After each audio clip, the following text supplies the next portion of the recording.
நான் அப்துல் காதிர் அல்-ஹுசைனி.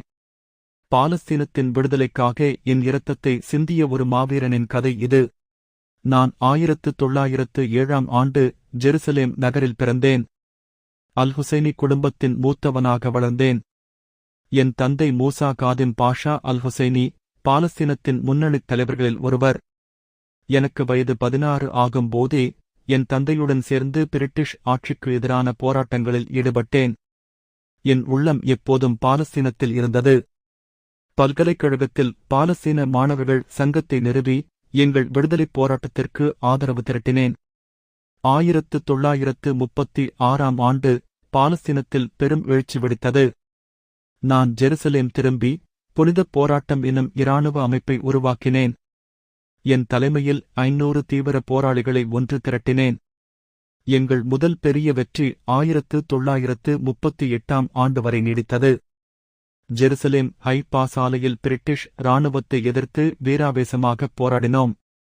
1947ஆம் ஆண்டு ஐக்கிய நாடுகள் அவை பாலஸ்தீனப் பிரிவினைத் திட்டத்தை அறிவித்தது. அதே ஆண்டு டிசம்பரில் நான் தமாஸ்கஸ் சென்று அரபு நாடுகளிடம் ஆயுத உதவி கோரினேன். 1948ஆம் ஆண்டு தொடக்கத்தில் என் போராளிகளுடன் ஜெருசலேம் திரும்பினேன். என் முக்கியமான போர்த்தந்திரம் காஸ்தல் கிராமத்தைக் கைப்பற்றுவதாகும். இது ஜெருசலேமுக்கு வடமேற்கே உள்ள முக்கியமான மலைப்பகுதி. 1948ஆம் ஆண்டு ஏப்ரல் மாதம் காஸ்தல் கிராமத்தை 3 நாள் கடுமையான போருக்குப் பிறகு கைப்பற்றினோம்.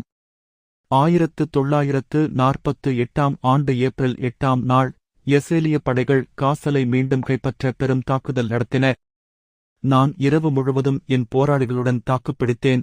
காலையில் எதிரிகள் எங்களை சுற்றி வளைத்த போது நான் என் துப்பாக்கியை ஓங்கி முன்னால் ஓடினேன்.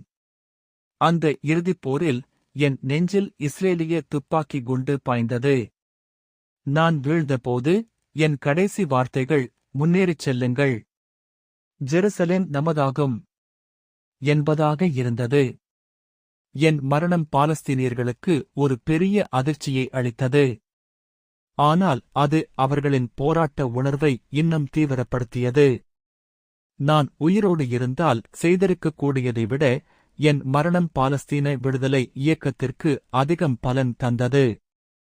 இன்றும் பாலஸ்தீனிய இளைஞர்கள் என் பெயரைக் கேட்கும்போது உத்வேகம் பெறுகிறார்கள்.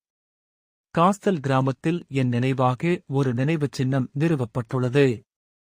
என் வாழ்க்கையின் பாடம் எளிதானது. தாய்நாட்டின் விடுதலைக்காக வாழ்வதை விட இறப்பது மேல்.